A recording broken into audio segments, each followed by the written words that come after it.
السلام عليكم ورحمة الله وبركاته إخواني وأخواتي، ومرحبا بكم من جديد في قناتكم زوم الأخبار.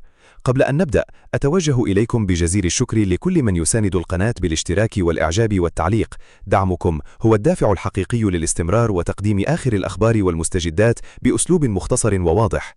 حلقة اليوم تحمل أخبارا قوية ومثيرة، من مستقبل أيوب بعدي مع مانشستر سيتي إلى تألق عبد الله وزان مع أياكس، مرورا بمستقبل عز الدين أناحي وقائمة المنتخب المغربي، إضافة إلى حقيقة مفاوضات الوداد مع رياض محرز. لذلك تابعوا الحلقة إلى النهاية، لأن بعض الملفات ما زالت تعرف تطورات متسارعة. محمد وهبي يراقب 3 أسماء جديدة للمنتخب. يواصل الناخب الوطني محمد وهبي تحضيراته للمعسكر المقبل للمنتخب المغربي استعدادا للاستحقاقات القادمة، وسط ترقب كبير للقائمة التي ستشهد بعض التغييرات والأسماء الجديدة. ومن أبرز الأسماء التي دخلت دائرة المتابعة عبد الله وزان، سفيان فوزي وحمزة إغمان. عبد الله وزان فرض نفسه بقوة مع أياكس أمستردام، خصوصا بعد تسجيله هدفه الأول مع الفريق الأول في الدوري الهولندي، وهو ما أعاد النقاش حول إمكانية منحه فرصة مع المنتخب الأول. أما حمزة إغمان فتتم متابعة وضعيته الصحية بعناية، خصوصا بعد الإصابة التي أبعدته عن الاستحقاقات الماضية، بينما يراقب الجهاز الفني أيضا تطور سفيان فوزي مع شالكة الألماني. ومن المنتظر أن تتضح الصورة بشكل أكبر مع إعلان القائمة النهائية للمنتخب، خصوصا أن المنافسة على المراكز أصبحت قوية جدا داخل المنتخب المغربي. عبد الله وزان يرسل رسالة قوية لمحمد وهبي. الحديث عن وزان لا يمكن أن يمر مرور الكرام، فاللاعب الشاب بدأ يطرق أبواب الفريق الأول لأياكس بثقة كبيرة. تسجيله هدفا رائعا أمام هيرينفين يؤكد أن اللاعب لا يكتفي بالمشاركة، بل يريد ترك بصمته أيضا. وزان يتميز بالقدرة على اللعب في وسط الملعب وصناعة اللعب والتحرك نحو مناطق الخطورة، ومع استمرار حصوله على دقائق مع أياكس قد يصبح اسمه أكثر حضورا في حسابات المنتخب المغربي مستقبلا. القرار في النهاية يبقى بيد محمد وهبي، لكن استمرار اللاعب في التألق سيكون بالتأكيد عاملا مساعدا. أوليفيه جيرو يشيد بأيوب بعدي. ومن هولندا إلى فرنسا، حيث حظي أيوب بعدي بإشادة كبيرة من النجم الفرنسي السابق أوليفيه جيرو. جيرو يرى أن بعدي يمتلك مؤهلات تسمح له بالوصول إلى مستويات عالية جدا، مشيرا إلى وجود بعض الخصائص في طريقة لعبه التي تذكره بلاعبين كبار في خط الوسط. لكن جيرو كان واضحا في نقطة مهمة: المقارنة لا تعني أن بعدي وصل بالفعل إلى مستوى هؤلاء النجوم، وإنما تعكس الإمكانيات الكبيرة التي يمتلكها اللاعب المغربي الشاب. والرسالة الأهم هي أن بعدي ما زال في بداية الطريق، وأمامه مجال واسع للتطور إذا حافظ على مستواه وتجنب الإصابات. بعدي ومانشستر سيتي، صفقة تقترب من الحسم. ملف أيوب بعدي يبقى من أكثر الملفات إثارة في سوق الانتقالات. مانشستر سيتي أبدى اهتماما قويا باللاعب المغربي، والمفاوضات قطعت أشواطا متقدمة، فيما يبقى الحسم مرتبطا بالتفاصيل النهائية بين النادي الإنجليزي وليل الفرنسي. وتتحدث تقديرات إعلامية عن صفقة قد تصل قيمتها إلى حوالي 100 مليون يورو، وهو رقم ضخم بالنسبة للاعب في هذا العمر.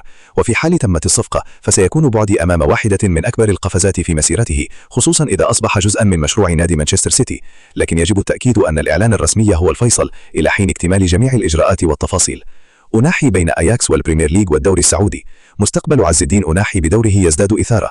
اللاعب المغربي أصبح محط اهتمام عدة أندية، من بينها أندية في الدوري الإنجليزي الممتاز، إلى جانب الاتحاد السعودي وأياكس أمستردام.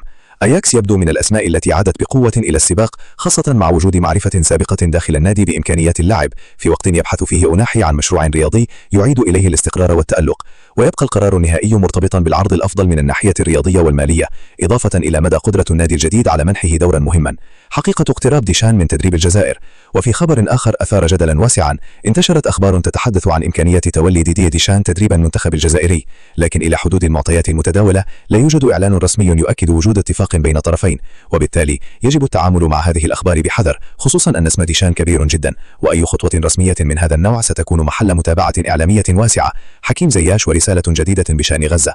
أما حكيم زياش فقد عاد اسمه إلى الواجهة بسبب موقف جديد نشره عبر مواقع التواصل الاجتماعي في سياق تفاعله مع التصريحات المتعلقة بالحرب في غزة.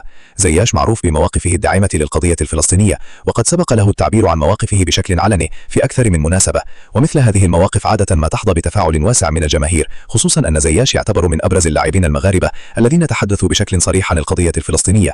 حقيقة إسلام روبرتو كارلوس. وفي خبر آخر انتشر بقوة عبر مواقع التواصل، تم تداول شائعات عن اعتناق النجم البرازيلي السابق روبرتو كارلوس للإسلام بعد زواجه من مغربية، لكن اللاعب نفى هذه الأخبار مؤكدا أن ما تم تداوله غير صحيح، وأوضح أنه يحترم الدين الإسلامي ويقدر معتقدات زوجته وعائلته، كما تحدث عن تفاصيل مراسم الزواج التي جمعت بين عادات ومعتقدات مختلفة. وبالتالي فإن خبر اعتناق روبرتو كارلوس للإسلام لا يمكن اعتباره صحيحا بناء على المعطيات المتوفرة حاليا. الوداد ورياض محرز، صفقة الموسم أم مجرد إشاعة؟ ونصل إلى الخبر الذي أشعل مواقع التواصل خلال الساعات الأخيرة.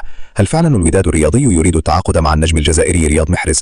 الخبر انتشر بشكل واسع وأثار حماس جماهير الوداد، لأن الحديث هنا يتعلق بلاعب عالمي سبق له التألق مع ليستر سيتي ومانشستر سيتي قبل انتقاله إلى الأهلي السعودي، لكن إلى حدود الآن لا توجد معطيات رسمية قوية تؤكد وجود مفاوضات متقدمة أو اتفاق بين الوداد ومحرز.